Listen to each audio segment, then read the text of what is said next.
감사합니다. 우리 옆에 계신 분과 이렇게 한번 인사하겠습니다. 말씀을 빼앗기지 맙시다. 말씀을 빼앗기지 맙시다. 감사합니다. 오늘 어버이 주일이라서 또 성가대에서 아마 그 맞춰서 찬송을 준비했는데 효성이 지극한 김경화 원사님이 또 이렇게 어머니와 함께 예배 드리러 가셔서 일목장 우리 부 리더께서 같이 해주시고요. 함께 말씀을 듣겠는데요. 우리는 계속해서 우리 신자들이 영생을 얻는 데 있어서 가장 시급한 그런 메시지에 관해서 함께 몇 주째 나누고 있습니다. 지난 시간에는 이 땅의 모든 사람들이 맞이하는 결론인 죽음, 이 죽음의 문제 앞에서 여러분들이 과연 영원한 죽음이 아니라 영원한 생명, 즉 영생을 얻었는지 그것을 확인하는 첫 번째로 거듭남에 대해서 살펴보았습니다. 어떠셨나요? 한 주간 살아가시면서 여러분 삶에서 이 거듭남에 관해서 나는 거듭남이 있는가 그렇게 고민을 해보셨나요? 저는 한 주간 그 목장 보고서를 통해서 여러분들의 나눔과 기도 제목 그것을 통해서 아주 많은 내용은 아니지만 성도님들이 그것에 관해서 감사하기도 하시고 또 고민하시고 있는 그런 부분을 놓고 우리 새벽마다 함께 기도하고 있으니 꼭 잘 나눠주시고 기도 제목을 적어주시면 참 좋은 것 같습니다. 그러나 사랑하는 여러분, 사실상 누가 거듭난 신자인지 우리는 알 수 없죠. 아무리 신령한 목사님이라도 저분은 거듭났겠다 추측할 정도이지 누구도 섣불리 단정 지을 수 없습니다. 그러나 분명한 것은 자기 자신은 알죠.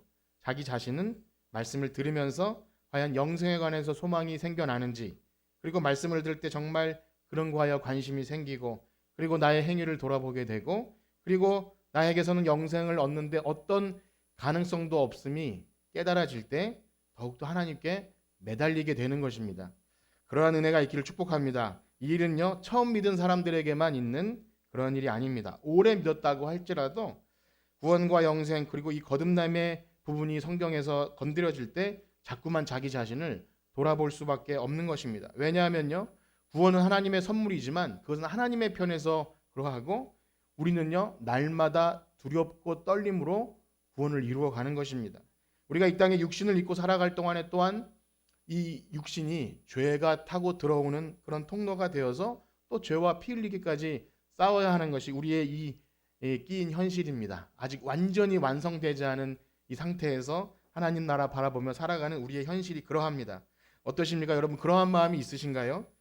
목사인 저에게도 이게 생명이 달린 문제이기 때문에 바울의 고백처럼 내가 전하고 내가 버림당하면 이 얼마나 비참한 일이겠습니까? 그래서 저도 자만하지 않고 겸손하게 두렵고 떨림으로 매일 구원을 확인해 나가죠. 그래서 마침내 저도 말씀을 통해 확신을 다시 얻고, 그리고 이 십자가의 복음의 능력으로 내가 죄사함 받았음과 내가 하나님의 백성 되었음을 확인할 때 그제서야 참된 기쁨과 평안이 찾아옵니다. 그것을 잃어버렸을 때는 그냥 일로서 하게 되고 아무리 교회나 혹은 뭐 무슨 일을 해도 그저 형식적으로 하게 될 수밖에 없죠. 그래서 이 구원의 기쁨이 사라지면 두려울 수밖에 없는 거예요. 만약 우리에게 그러한 일이 멈춘다면 마치 그 다윗의 고백처럼 내 뼈가 쇠하고 종일토록 신음하였다 하는 고백처럼 여러분 괴로우셔야 합니다. 그것이 멈춰버리고 냉랭하여 있다면 여러분 힘드셔야 돼요. 그것이 그냥 무뎌지고 아무렇지도 않게 받아들여진다면 그것이 가장 끔찍한 것입니다. 그러므로 주여 나에게서 성령을 거두어가지 마시고 내게 구원의 기쁨을 회복시켜 주시옵소서, 그리고 내가 변치 않는 마음 주시옵소서 하는 그런 다윗의 간구가 여러분께 있기를 축복합니다. 그러한 일이 일어나고 있는 분이라면 그런 사람이야말로 거듭난 신자임을 우리는 확신할 수 있습니다. 그런데요, 오늘 우리가 읽은 이 본문 말씀은 우리가 이렇게 영생을 얻고 거듭나야 되는데 장애물이 있다는 그런 말씀을 해주시고 계십니다. 이 사실은 너무나 중요한데요. 왜냐하면 말씀드린 대로 우리의 구원은 이 땅에서 날마다 이루어져 가야 하는 것이고, 또 오늘 본문에 보니까 이 씨 뿌리는 비유에서 알 수 있지만 처음에는 거듭난 것 같다가 끝에 가서는 아닌 것으로 드러나는 경우가 있다고 하십니다. 이건 성경 말씀인 것이죠. 우리가 아무리 긍정적으로 생각하고 싶어도 이것은 그렇게 되어 있습니다. 그러므로 우리 언제나 말씀이 우리 자신을 비추는 거울이 되어서 날마다 말씀을 통해 우리의 믿음이 확인되고 또 견고해져야 할 줄 믿습니다. 그래서 오늘 이 본문에는요, 네 종류의 밭이 나오는데 그 밭에 씨앗이 뿌려지는 내용을 담고 있죠. 우리는 이미 누가복음을 통해서 이 말씀을 공부했습니다. 그래서 말씀의 핵심은 뭐냐? 말씀을 듣는 자의 상태, 들을 귀가 있는지 그 상태를 확인하는 거죠. 즉 하나님의 아들이 오셔서 이 땅에서 귀한 생명의 복음, 그 씨앗을 뿌렸습니다. 그러나 그 듣는 귀에 따라서 마음 밭의 상태에 따라서 반응이 다르다는 거죠. 그래서 그 사람의 마음 상태에 따라서 거듭남의 장애물이 있을 수 있다는 것입니다. 오늘 본문에는 길가와 돌짝밭, 가시덤불, 또 좋은 밭 네 가지 종류의 땅이 있는데요. 그 자세한 내용은 우리 오후 예배 설교 시간에 드렸던 말씀들이 잘 우리 홈페이지에도 있고 또 이렇게 영상에도 있으니 그것을 통해서 확인하시면 되고, 오늘은 특별히 이 네 가지 밭 가운데 길가와 같은 마음의 밭, 그것을 가지고 우리 거듭남의 장애물이 있음을 좀 말씀드리려고 합니다. 자, 그러면 우리 11절과 12절 말씀 다시 한번 읽어볼 텐데요. 누가복음 8장 11절과 12절입니다. 시작. 이 비유는 이러하니라. 씨는 하나님의 말씀이요 길가에 있다는 것은 말씀을 듣는 자니 이에 마귀가 와서 그들의 믿어 구원 얻지 못하게 하려 말씀을 그 마음에서 빼앗는 것이요. 아멘. 결국 길가와 같은 마음을 가진 자는 구원을 얻지 못한다는 것이죠. 교리적으로 볼 때는 참 우리가 헷갈릴 수가 있어요. 우리가 교회에서 이미 구원을 받았습니다라고 말하면 결코 구원은 변화가 있습니까? 없습니까? 변화가 없죠. 결코 흔들림이 없어요. 왜냐하면 하나님이 하시는 일이기 때문입니다. 그런데 이 말씀은요, 그 구원의 확신이 있다고 하는 우리와 상관없는 일이라고 생각하기가 쉽습니다. 우리는 그러면 뭐 다 옥토겠구나, 길가와 같은 밭, 가시덤불 아니겠구나 생각할 수 있지만, 서두에 말씀드린 바와 같이 우리는 사람을 겉모습으로 판단할 수 없고요. 그리고 정말 구원 얻은 신자는요, 이 말씀을 지날 때 대충대충 넘기지 않습니다. 오히려 구원을 굉장히 쉽게 여기고 값싸게 여길 때 이 말씀을 내가 내 것으로 받아들이지 않고 나는 구원받았으니 됐어 라고 생각하기가 쉽습니다. 그러나 그것이 오히려 더 위험합니다.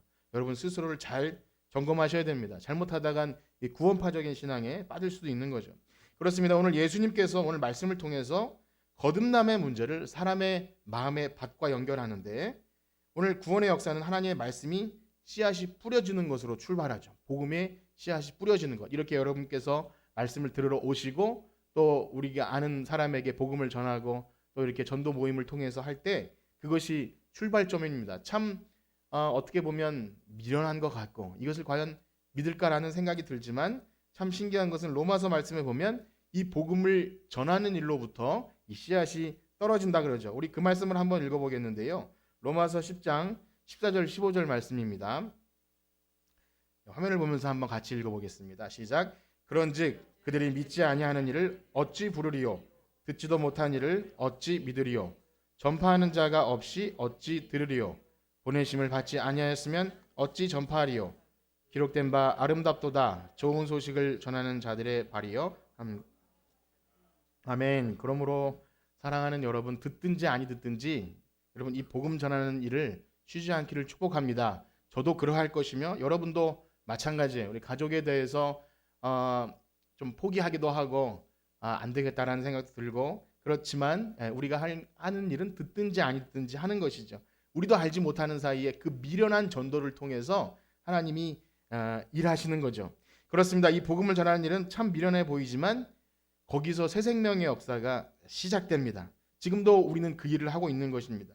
이 십자가의 도를 전하는 것이 참 바보처럼 느껴지기도 하고, 이것을 믿을까? 이 말씀을 어떻게 믿을까? 이런 두려움도 있지만, 하나님이 예비해 놓으신 그런 영혼은 이 미련한 전도의 소리를 듣고도 복음을 받아들이게 된다는 것입니다. 자, 그러면 이 귀한 영생의 말씀이 뿌려졌음에도 불구하고, 우리 귀에 들리고 우리가 교회 나오고 또 많은 사람들에게 이것이 들렸음에도 불구하고 천국 백성이 되지 못하는 이유는 무엇입니까? 그것은요, 뿌려지는 씨앗에 문제가 있는 것이 아니라 그 사람의 마음에 문제가 있다고 합니다. 그렇다면 또 이런 말씀을 드립니다. 그러면 우리가 구원에 어떤 기여를 할 수 있는가? 그 사람의 어떤 심령의 어떤 인격의 상태에 따라서 구원을 받을 만한 것이 그 속에 있는가? 전혀 그런 말씀을 드리는 것이 아니라 하나님의 입장에서는 우리의 입장에서는 전혀 기여할 것이 없지만 여기 표면적으로 드러나는 현상, 우리 구원받은 자들의 마음에 일어나는 현상을 성경이 그렇게 말씀해 주시고 있습니다. 그렇습니다. 예수님이 이 땅에 계실 때도 큰 기적과 기사를 보이셨지만 진실로 믿는 자들이 적었어요. 그냥 잠깐 반응했다가 그냥 예수님을 배반하기도 하고, 또 오랜 이 교회와 선교 역사 속에서도 그런 일이 일어났고, 또 지금 여기 이 자리에 모인 여러분들 가운데도 예외 없이 그런 일이 일어날 수 있다는 것입니다. 저는 긍정적으로 우리는 결코 그렇지 않을 것이라고 하고 싶지만 이 일은 분명히 일어납니다.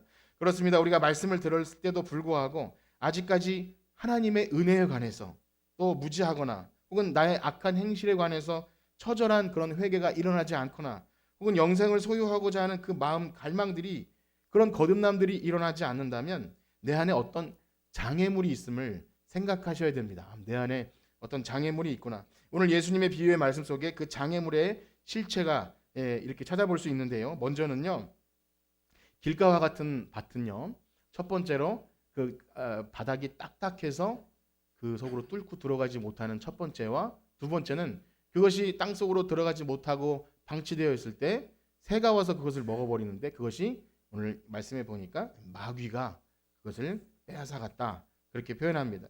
그렇습니다. 우리 주님께서 이 땅에 천국 복음을 전하실 때도 그런 길가와 같은 딱딱한 마음을 가진 사람들이 있었어요. 아무리 말씀이 들려져도 오늘 오후에 그런 예수님의 책망이 이게 누가복음을 통해 들려질 텐데, 아무리 천국 복음을 전하고 기적을 베풀어도 마음이 딱딱하면 이것이 안 들어가죠. 이들도 일단 듣기는 듣는 사람입니다. 때로는 이것을 듣고서 반응하기도 합니다. 그러나 결코 열매를 맺지 못하는 거죠. 그래서 말씀을 듣고 새가 와서 주워 먹기도 하고, 그리고 감동이 잠깐 있을 수 있지만 그것이 지속적으로 영생에 대해서 깊이, 또 지옥, 하나님 나라, 이런 것에 대해서 깊이 생각할 수 없게 됩니다. 그렇게 길가와 같이 심령이 굳어진 사람은 말씀이 뿌리를 내리지 못하고 잠깐 있다가 사라지죠. 그러면 도대체 무엇이 이렇게 사람의 마음을 복음을 듣지 못할 정도로 딱딱하게 할까요? 아주 간단한 원리로 우리 길을 한번 생각해 보시면, 시골길에 가면 이렇게 차가 다니는 이 바퀴 자국에는 풀이 자라지 않지 않습니까? 그렇죠. 가운데 이렇게 풀이 자라고 아주 빈번하게 다니는 그것으로 말미암아 거기에는 점점 딱딱해지면서 굳어지게 됩니다. 그렇습니다. 우리 마음속에 자주 빈번하게 지나다니는 것이 무엇인지를 우린 생각하셔야 됩니다. 우리 나눔 시간을 통해서 내 마음을 이렇게 빼앗는 것들이 무엇일까? 아주 예를 들어서 좀 이건 그런 예지만, 학생들에게는 이 게임, 스마트폰 게임만 하면 아마 자다가도 벌떡 일어날 거예요. 게임 아이템.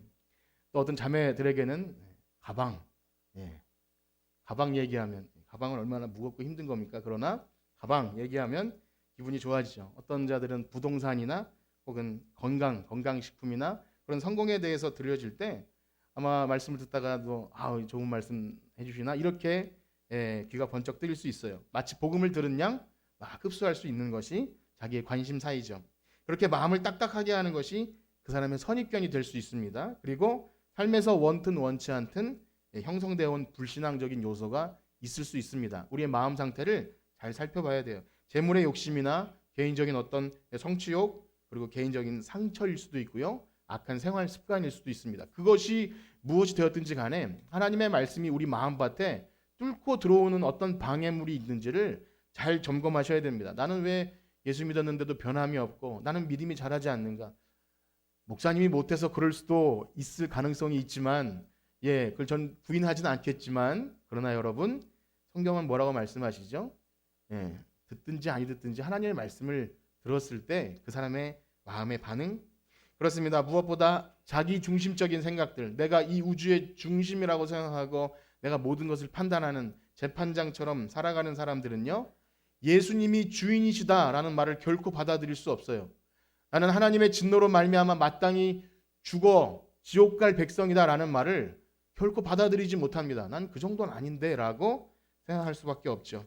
그러므로 여러분, 말씀을 들을 때 어떤 사람들은 너무 초보이기 때문에 말씀이 귀에 들어오지 않을 수도 있습니다. 그러나 그 내용 자체가 이해가 안 가는 것도 아니고 분명히 무슨 말인지 들었는데 그것이 마땅하다고 동의도 되지만 마음이 움직이지 않고 순종하지 못하게 될 때 여러분 그 원인을 외부에서 찾지 마시고 우리 마음에 장애물이 있는지를 곰곰이 생각하기를 축복합니다. 여러분들의 신앙에 그런 시간이 꼭 필요합니다. 어떤 시간이 되었든 주일날 말씀을 듣고 일주일간 살아봤는데 그것이 전혀 삶에서 아무런 반응도 없다면 분명히 무슨 장애물이 있다. 이것을 찾아보셔야 됩니다. 자, 그런가 하면요. 한편으로는 길과 같은 마음도 잠깐 감동이 있을 수 있습니다. 기쁨이 있을 수 있어요. 그러나 말씀이 깊이 뿌리 내려서 심령 중심에서 변화가 일어나고 진리의 말씀이 더 정확히 이해되어지는 일은 일어나지 않습니다. 그래서 많은 사람들이 거기까지 만족을 하려고 해요. 깊이 있게 말씀을 깨닫고 이해하고 우리 예수님이 말씀을 전해줄 때 제자들이 우리 마음이 뜨겁지 아니하였느냐 이런 것들보다도 그냥 잠깐 흥분하고 감동하는 일, 그것이 마치 거듭남의 징조인 것처럼 착각하기도 합니다. 눈물이 나고 감동이 있다 해도 진실로 거듭난 것이 아닐 수 있다는 것입니다. 뭐 이것저것 다 부인하면 그러면 뭐가 거듭난 것이냐 물을 수도 있겠지만 우리는 아닌 것들을 잘 생각해야 됩니다. 이 올해 가정의 달이고 오늘 또 어버이 주일인데 이런 비유가 좀 맞지 않을 수도 있는데 여러분 교회에 나와서 많은 사람들이 은혜를 받고 우는 경우가 있지 않습니까? 울어요. 울고 통곡하기도 합니다. 그래서 어떤 교회 목사님이 예배가 마쳤는데 한 자매가 계속 울고 이렇게 흐느끼면서 그래서 내가 참 설교를 잘해서 은혜를 많이 받았나 보다 해서 만나서 자매님 참 은혜가 되셨나 봐요. 그러니까 하는 말이 시집살이가 너무 힘들어서 교회 나와서 말씀 듣다 보니까 그게 너무 억울하고 분통해서 울었다는 그런 우스개 얘기가 있지만 뭐 우리 안에도 충분히 일어날 수 있는 건 아닙니까? 가끔 새벽 예배 때 평소에 기도 안 하시던 분들이 막 우시는 분들이 있어요. 알고 보면 뭔가 자식 문제로 괴로워서 그렇습니다. 정말 말씀이 깨달아지면 내 죄가 깨달아져서 물론 그런 울음을 통해서도 오늘 새벽에 사무엘상 보는데 한나가 자식 문제 때문에 괴롭다가 하나님과 마음이 심정이 통하지 않습니까? 그건 가능합니다. 그러나 계속 그렇게 자극적인 것 혹은 울음이 터지는 것 거기에 될 때 진정한 신앙의 우리 마음속에 심령의 변화가 이루어지기가 굉장히 어렵습니다. 정말 예수님의 그 십자가에 흘리신 그 고난이 나의 죄 때문임이 깨달아져서 눈물이 나고 그리고 내가 그것 때문에 어떻게 하면 주님을 사랑할 수 있을까? 나와 같은 죄인이 어떻게 예수님을 믿을 수 있을까? 이런 것 때문에 근심하는 것, 그런 울음이 되어야 되는데 그냥 감정에 치우쳐서 때로는 어떤 뭐 굉장히 위험한 거죠. 찬양이나 아니면 과거에는 그 아주 뜨겁게 찬양할 때 손바닥에 피가 날 정도로 찬양하고 또 목소리가 쉴 정도로 기도를 해야 거듭난 것인가 이렇게 거기서 확인을 하려고 할 때 실제로 성경은 그렇게 거듭남의 증거를 이야기하지 않습니다. 그렇습니다. 감정에 의존하는 신앙은요 그때뿐이고 아주 쉽게 아무렇지도 않게 사그라듭니다. 그래서 항상 그런 생각을 해요. 수련회 때 기도원에 가고 학생 수련회 때 가면 그때 목적은 목이 쉬어서 말이 안 나올 정도로 기도하고 방언이 터져서 목소리가 걸걸하면 이 학생 참 은혜 많이 받았구나. 그런데요 얼마 되지 않아서 금방 괴팍해지고 내려오다가 싸워요. 버스에 앉는다 자리 싸움하고 싸우고 그렇습니다. 아무리 그런 류의 증거로 내가 거듭남을 나타내려 해도요 그런 뭐 방언을 하고 여러 가지 좀 뜨거운 기도를 해도 그 사람의 인격이 다른 사람에게 정말 아름다운 인격으로 드러나지 못하고 말이 거칠다든가 아니면 예의가 없다면 그것은 거듭남이라고 보기가 어렵습니다. 그렇습니다. 진실한 하나님의 역사로 일어난 거듭남은 감정에 앞서지 않고요. 우리에게 들려진 이 하나님의 말씀에 이 깊은 이 깨우침 그리고 자신의 병든 상태를 발견하게 될 수밖에 없습니다. 내 장애물이 무엇인지 발견하게 되고 내가 왜 말씀을 들어도 제대로 이렇게 내 삶에 들어오지 못하는지를 그래서 매달리게 되는 거예요. 하나님 이것을 해결해 주시옵소서. 그게 바로 거듭난 사람들의 특징인 것이죠. 그래서 진정한 깨우침 뒤에 하나님을 향한 갈망과 거룩한 정서가 뒤따르면서 거기서 뭐 떨림이 있고 진동이 있을 수 있습니다. 애통하는 뜨거운 눈물이 터져 나올 수 있는 거죠. 우리는 그렇게 말씀으로 인해 변화받고 그 씨앗이 우리 마음에 깊이 떨어지는 그 과정들을 그림처럼 연상하셔야 됩니다. 그 과정을 뛰어넘고는 결코 거듭났다고 할 수 없는 겁니다. 그래서 길과 같은 심령은요 하나님의 말씀을 듣고 일시적으로 감동이 있어도 그냥 거기서 멈춘다는 그런 것이죠. 그래서 그런 생각을 또 해봅니다. 우리 수요일마다 하이델베르크 교리 문답을 함께 배우는데 그 내용을 보면 처음에는 참 어려워요. 그리스도의 죽음이 우리에게 주는 유익이 무엇입니까? 뭐라고 답할지 몰라요. 예수님의 부활이 우리에게 주는 유익이 무엇입니까? 그런데요, 믿음이 생기고 그 삼위 하나님이 나를 위해 하신 그 구원 계획이 믿어지는 순간 이것이 궁금해지는 겁니다. 어떻게 나에게 이런 일을 하셨을까? 예수님이 왜 그렇게 낮아지셨고 예수님이 왜 이렇게 높아지셨을까? 그 의미들, 그것이 너무나 귀하고 달게 관심이 생기는 겁니다. 그저 예배에 출석함으로 내 임무를 다하였다 생각하지 않고요. 설교 중에 다른 것은 다 기억이 안 나다가 아까 예언을 드렸던 그 시어머니 때문에 괴로웠던 그 며느리 얘기만 간직하고 돌아가시거나 혹은 오늘은 목사님 설교가 너무 내 심기를 불편하게 해서 일주일 동안 그것만 되뇌이시거나 혹은 아주 긍정적인 예로 오늘 목사님 설교는 참 짧고 좋았어. 거기서 은혜 받지 않기를 축복합니다. 그렇습니다. 사랑하는 여러분, 길가와 같은 마음은 밭은요, 뿌려진 씨앗이 마음이 깊숙한 곳으로 들어가지 못해요. 언제나 표면에 굴러다니다가 다른 사람에게 밟혀 버립니다. 그러니 말씀을 들어도 하나님과 예수 그리스도에 관한 진실한 고백으로 이어지지 않습니다. 진실한 고백. 그리고 삶에 적용되기도 너무 어려워요. 예배가 마치고 돌아가고 그것을 마음으로 들어오기도 전에 세속적인 친구와 여러 가지 내 바쁜 일정으로 그것이 훅 날아가 버리는 겁니다. 영생을 주시는 진리의 말씀을 금방 뒷전으로 떨어지게 하는 거죠. 어떠하십니까? 여러분, 이 말씀을 듣는 지금 이 순간도 하나님의 진리의 말씀이 선포되는 순간입니다. 여러분, 이것을 어떻게 듣고 계신가요? 여러분들의 마음속에 일어나는 변화를 가만히 생각해 보세요. 이 말씀을 들으시면서 여러분은 어떤 생각을 하시나요? 예수님의 말씀처럼 이 쉬운 비유 안에도 이 씨 뿌리는 비유 대단한 것이겠습니까? 그러나 천국의 비밀이 그 안에 들어있는 줄 믿습니다. 그래서 들을 귀가 있는 사람들은요, 이 말씀은 나에게 하는 말씀이구나 해서 알아들어요. 그리고 깜짝 놀라면서 마음을 기경하고 내가 왜 이렇게 말씀이 뿌리내리지 못할까 근심하게 됩니다. 그런 믿음으로 근심으로 있을 때 그것이 기도로 연결되는 거죠. 그러나 여전히 마음이 딱딱한 사람들은 그 자리에서 이 말씀을 듣긴 들었지만 진리의 말씀이 참 신기하게도 튕겨져 나가요. 씨를 뿌렸을 때 딱딱한 바닥에 그 씨가 멈추지 않고 대굴대굴 굴러서 거부하게 되는 것처럼 튕겨져 나갑니다. 그냥 잘 놔뒀다가 교회 밖을 나가는 순간 그냥 사라져버리는 그런 안타까운 일이 벌어지죠.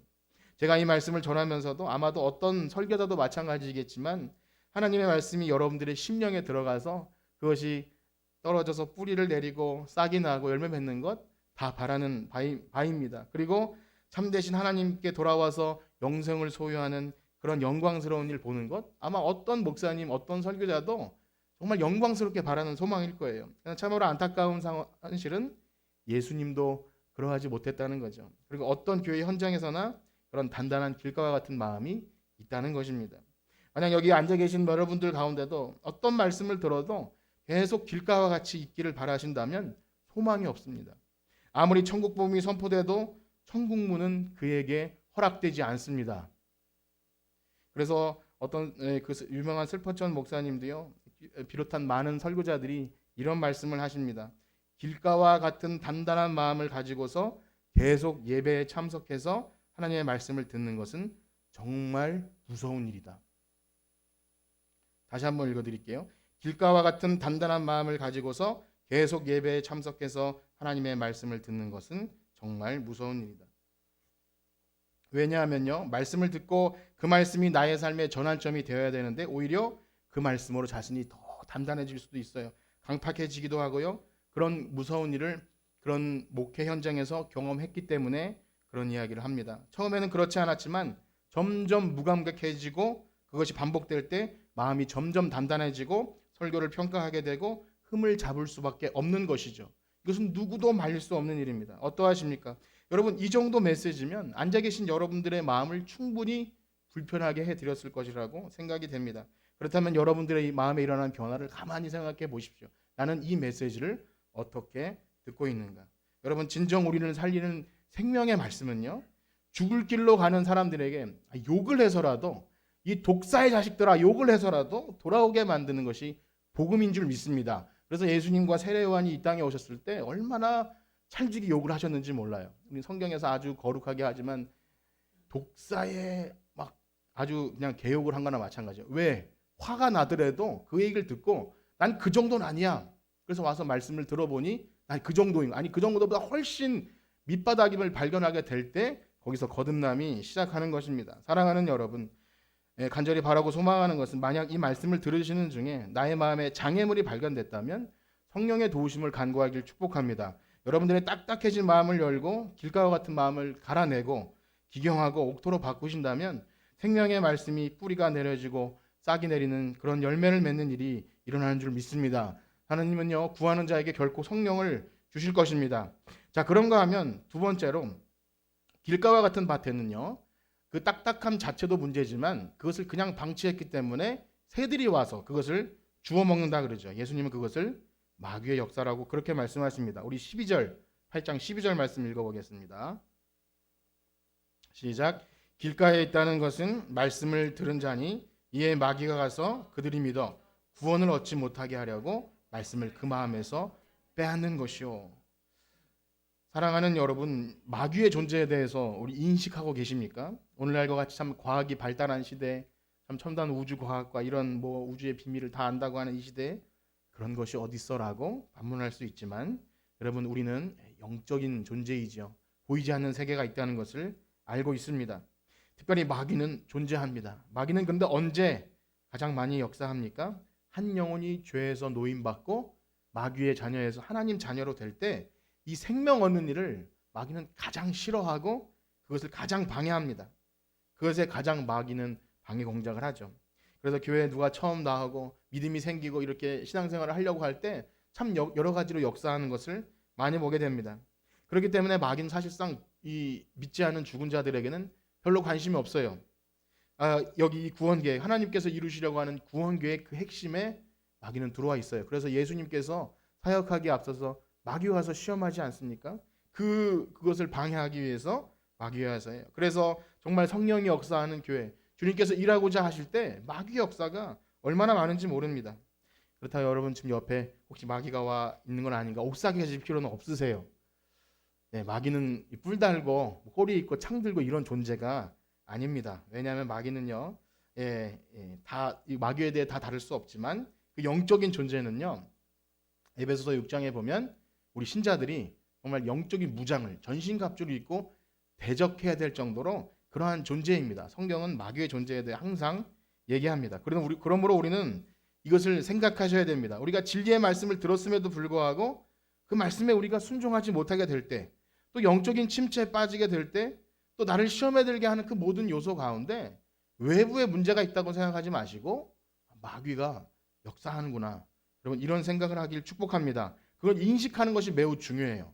그걸 인식하지 못하면 저 사람 때문이야, 목사님 때문이야, 혹은 뭐 다른 어떤 누구 때문이야라고 그렇게 포장을 합니다. 그러나 내 마음이 이미 딱딱했고 그것을 방치하는 순간 마귀가 그것을 농간하죠. 그러므로 사랑하는 여러분, 여러분들이 들은 진리의 말씀을 마귀가 가서 먹어버리지 않도록 여러분들의 마음밭에 속히 말씀을 받아들이시길 축복합니다. 우리가 그 말씀이 뿌리 내리지 못하고 방치해둘 때 빼앗아가는 것이지 얼른 물을 주고 단단하게 흙을 덮고 이렇게 하면 새가 와서 쪼아먹지 못하는 것이죠. 그러므로 우리가 교회 문 밖을 나가기 전에 여러분 다른 시험을 만나기 전에 우리가 들은 말씀을 믿음의 공동체 안에서 확인하고 묵상하고 자라도록 물을 주고 또 기도 제목을 나누는 이 일은요 너무 귀한 일입니다. 사랑과 선행을 격려하고 그 일을 통해서 내가 들은 말씀을 확인하는 거예요. 아무리 나눠도 나는 오늘 뭘 들었는지 잘 모르겠다면 그건 뭐 어떻게 방법을 써야 되는 겁니다. 그 상태로 아무리 오랫동안 신앙생활해도 너무 두려운 겁니다. 말씀을 마치겠습니다. 사랑하는 여러분, 우리 가운데 교회 오래 다니신 분도 있고 또 이제 시작하시는 분들도 있습니다. 그러나 교회 오래 출석했지만 만약 그 진리의 말씀이 씨앗처럼 내 마음밭에 뿌리를 내리고 싹이 나고 열매 맺지 못하면 여러분 그 말씀은 다 어디로 가버린 거죠? 오늘은 그 말씀이 마귀가 와서 주워 먹었다고 그렇게 무섭게 얘기합니다. 너무 끔찍한 얘기 아닙니까? 이렇게 힘들게 교회 나와서 앉아서 있는데 그것을 마귀가 다 빼앗아 버린다면 너무 끔찍하게 막아야 될 일이죠. 우리가 이제까지 참 많은 예배에 참석합니다. 수요 예배도 또 금요 기도회도 때로는 새벽 예배도 참석하는데 그 수많은 말씀들을 듣고 또 요즘에는 유튜브만 열면 여러분들이 좋아하는 그 목사님들의 설교가 홍수처럼 쏟아지지 않습니까? 여러분 그 말씀이 여러분 마음밭에 뿌리를 내리고 열매를 맺는지 확인해 보셨나요? 여러분 그것은 목사님이 해줄 수 있는 일이 아니에요. 아무리 능력 있고 말 잘하는 목사님도 결코 그 일을 대신해 줄 수 없어요. 여러분께서 그 말씀을 들으시고 한 주간 씨름하고 내 마음밭에 그것이 뿌리가 내리고 자랄 수 있도록 여러분들이 삶의 현장에서 씨름하셔야 됩니다. 간절히 바라기는요. 여러분 마음속에 거듭남에 방해되는 장애물이 있는지 찾아내시길 축복합니다. 그걸 찾아내는 일이 여러분들이 하셔야 될 일이에요. 진리의 말씀을 듣긴 들었으나 내 마음을 뚫고 들어가지 못하는 그 무엇이 있든지 여러분 반드시 찾아내시길 축복합니다. 그리고 내가 들은 이 귀한 말씀을 방치한 사이에 마귀가 삼키지 못하도록 마귀가 있다는 것을 아시고 기도하시고 또 말씀 보시고 늘 인식하면서 성령님의 도우심을 간구하는 겸손하게 주님 앞에 거듭난 신자 되시는 여러분들 되시기를 주님의 이름으로 축복합니다. 아멘. 우리